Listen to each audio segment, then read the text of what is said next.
में एक चीज़ का ध्यान रखना कि जो छोटे छोटे जो क्वेश्चंस हैं बाकी लेसन्स के वो भी ट्राई करना, बट सबसे पहले ये लॉजिक का मैंने कल वीडियो अपलोड भी किया है, मोस्ट ऑफ द स्टूडेंट को पता भी नहीं चला है। इंपॉर्टेंट चैप्टर है 2026 बोर्ड एग्जाम की।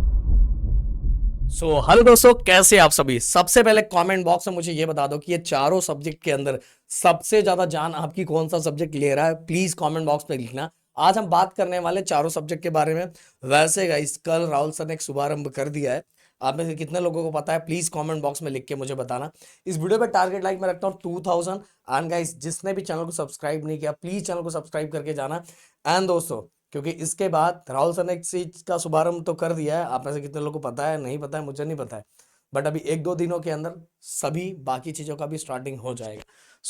अब बात करते हैं कौन से मोस्ट इंपोर्टेंट चैप्टर है 2026 बोर्ड एग्जाम के लिए। तो अगर मैं फिजिक्स की बात करूं, तो गाइस देखो, फिजिक्स के अंदर टोटल चैप्टर में से अगर आपका टारगेट ऐसा है कि सर मुझे एक अच्छा खासा स्कोर करना है, तो भाई अच्छे खासे स्कोर के लिए ना कुछ चैप्टर को आपको पढ़ना तो पढ़ना ही पड़ेगा। जैसे मैं बात करूं, rotational dynamic, mechanical property of fluids, KTG हो गया, थर्मोडायनेमिक हो गया, ऑसिलेशन हो गया। फिर इसके बाद फिजिक्स 2 की अगर मैं बात करूं, तो सेमीकंडक्टर डिवाइस हो गया, structure of atom and nuclei हो गया, dual nature of radiation matter हो गया, फिर magnetic material and magnetic field due to electric current. ये चैप्टर आपको सबसे पहले करके रखना चाहिए गाइस।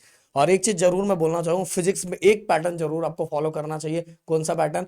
आप जो भी चैप्टर कर रहे हो उसके पूरे के पूरे 1 marks, 2 marks, 3 marks, 4 marks numerical बोल रहा हूं, न्यूमेरिकल के साथ ही जितने क्वेश्चंस है 1 मार्क्स, 2 मार्क्स, 3 मार्क्स, 4 मार्क्स, सभी कुछ चीज आपको करके रखना चाहिए। अगर आप ये पैटर्न को फॉलो करोगे तो फिजिक्स में एक अच्छा खासा स्कोर करोगे। ये नहीं कि आपने पहले चैप्टर से 1 मार्क्स का क्वेश्चन कर लिया, दूसरे से 1 मार्क्स का क्वेश्चन कर लिया, तीसरे से 3 मार्क्स का क्वेश्चन कर लिया। ऐसा नहीं चलने वाला गाइस। आप सभी को जो चैप्टर कर रहे हैं उससे रिलेटेड जो जो क्वेश्चंस एग्जाम में पूछे जाते हैं पिछले पिछले 4 सालों में, वो सभी चीजें करके रखनी चाहिए। अब मैं बात करता हूं केमिस्ट्री की। राहुल सर बात करेंगे आपके साथ बायो और मैथ की। तो केमिस्ट्री की अगर मैं बात करूं, तो केमिस्ट्री के अंदर गाइस जैसे आप सभी को पता है कि टोटल 4 सेक्शन है। ओके, अगर मैं पहली बात करूं तो physical chemistry, organic chemistry, inorganic chemistry और अप्लाइड केमिस्ट्री।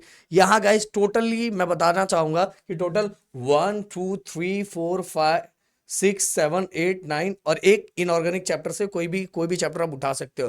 टोटल इतने चैप्टर हमने आपको दिए हैं। इनमें से अगर ये सभी चैप्टर आप करके रखते हो तो भाई आपकी एग्जाम्स में बल्ले बल्ले हो जाएगी। सबसे पहले तो यही करके रखना है। एंड दोस्तों, यहां भी आप सेम पैटर्न फॉलो कर सकते हो। पिछले 4 सालों में आए हुए इन चैप्टर के पीवाईक्यू अगर आप कर लोगे तो आपका काम हो जाएगा।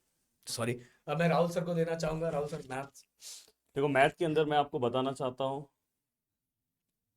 कि मैथ के अंदर आपको कौन से चैप्टर के ऊपर फोकस करना चाहिए। जैसे अगर हम बोले तो mathematical logic, matrices, trigonometric function, pair of straight line, vectors, line और प्लेन और लीनियर प्रोग्रामिंग। अगर आप ध्यान से देखोगे तो मैंने पार्ट 1 के सभी लेसन्स लिए हैं। रीजन ये है, अगर आपको बहुत डिफिकल्ट लग रहा होगा तो आप ट्रिग्नोमेट्रिक फंक्शन को साइड कर दो, पर ये सबसे ज़्यादा वेटेज वाला लेसन है। और अगर आप मेरे वीडियोस को देख लोगे तो आपका काम आराम से हो जाएगा। और आपको पता होगा कि मैं पीवाईक्यू सीरीज मैंने चालू कर दिया है लॉजिक का। मैंने कल वीडियो अपलोड भी किया है, मोस्ट ऑफ द स्टूडेंट को पता भी नहीं चला है। तो अभी तक बहुत सारे लोगों ने नहीं देखा, तो प्लीज़ आप देख लेना। हाँ, देन पार्ट 2 में ये प्रोबेबिलिटी एंड बाइनोमियल डिस्ट्रीब्यूशन, ये दो लेसन कर लोगे तो कुछ नहीं तो दोस्तों आपका काम बहुत सारा, बहुत हद तक बहुत अच्छा हो जाएगा। इवन ये जो मैं चैप्टर्स दे रहा हूँ, इतना अगर आप कर लोगे, यहाँ देखो ये वाला छोड़ के भी अगर यहाँ तक अगर आप करते हो तो भी आप 95 प्लस मार्क्स स्कोर कर सकते हो। बस एक चीज का ध्यान रखना कि 100% ये कवर करना है। साथ में दोस्तों थियरम कवर करना है। थियरम के भी मेरे 2 वीडियोस है, अगर आप देख लोगे तो काम हो गया। और डिफरेंशिएशन एंड इंटीग्रेशन आपको इसलिए करना है क्योंकि नेक्स्ट ईयर आप इंजीनियरिंग में अगर जाते हो तो इसके बिना, इंजीनियरिंग में अगर बीएससी या कहीं भी जा रहे हो तो इसके बिना नहीं चलेगा। स्पेशली अगर आपको इंजीनियरिंग में जाना तो ये 2 लेसन बहुत अच्छे से करना है। तो इसलिए आपका ये और पूरा का अगर पूरा अभी से फोकस है। फोकस करोगे तो आपको इंटरनल मार्क्स भी अच्छा मिलेगा, तो कुल मिला हाँ, के 95 आराम से। आराम से, मतलब ये जो चैप्टर्स दे रहे हैं ना हम, अगर आप सभी चैप्टर्स को अच्छे से कवर कर लोगे, उसके जो भी पीवाईक्यू से सब कुछ, तो आप आराम से सब्जेक्ट में 95 मार्क्स स्कोर कर दोगे। अब यहाँ पे बायो की मैं बात करता हूँ। देखो, बायो में अगर मैं यहाँ पे बात करूँ, हाँ, बायो में जो बचे वाले लेसन है उसके थोड़े से आप क्या डेफिनेशन ये सब आप कवर कर लेना, स्टार्टिंग के डायग्राम से सब। पर आप इतना सबसे पहले करना, अगर आप देखोगे पहला, दूसरा, तीसरा, अगर देखो ये देखो बीच में ना ये बहुत सिंपल लेसन है। देखो इकोसिस्टम एंड यहाँ पे देखो एनर्जी फ्लो है, बायोडाइवर्सिटी कंजर्वेशन दिखाई दे रहा है आपको, एन एनवायरमेंटल इशू।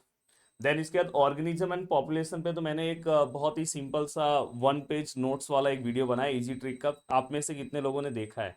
इवन आप फर्स्ट लेसन भी कवर कर सकते हो इसका। मैंने फर्स्ट लेसन भी मैंने वन शॉट वीडियो बना के दिया है इजी ट्रिक का, और एक इसका बना दिया है।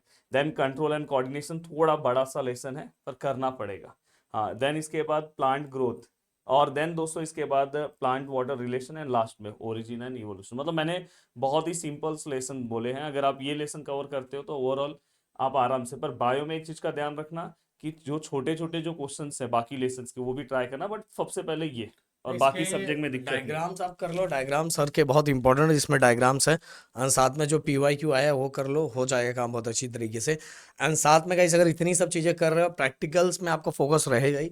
प्रैक्टिकल्स में आपको अच्छे खासे मार्क्स मिल जाएंगे एंड ओवरऑल आपका परसेंटेज बढ़ जाएगा। इसके बाद जैसे हमने बताया, हमारा रैंकर बैच में बताना चाहूँगा, रैंकर बैच बेहतरीन तरीके से चल रहा है। आप लोग ज्वाइंट हो सकते हैं, जिससे आपको आपका मोटिवेशन और बहुत ज़्यादा मजा आएगा डायरेक्ट हमसे पढ़ के, क्योंकि लाइव बैच है वो। डायरेक्ट बाय डायरेक्ट पढ़ने का मौका मिलता है। इवन राहुल सर का अगर मैथ होगा तो मैथ का CET का जीवन बैच फुल ईयर का भी चल रहा है, और आपको जरूर ज्वाइन होना चाहिए। सो गाइज मिलते हैं नेक्स्ट वीडियो में। Thank you so much guys. जय हिंद एंड जय महाराष्ट्र दोस्तों।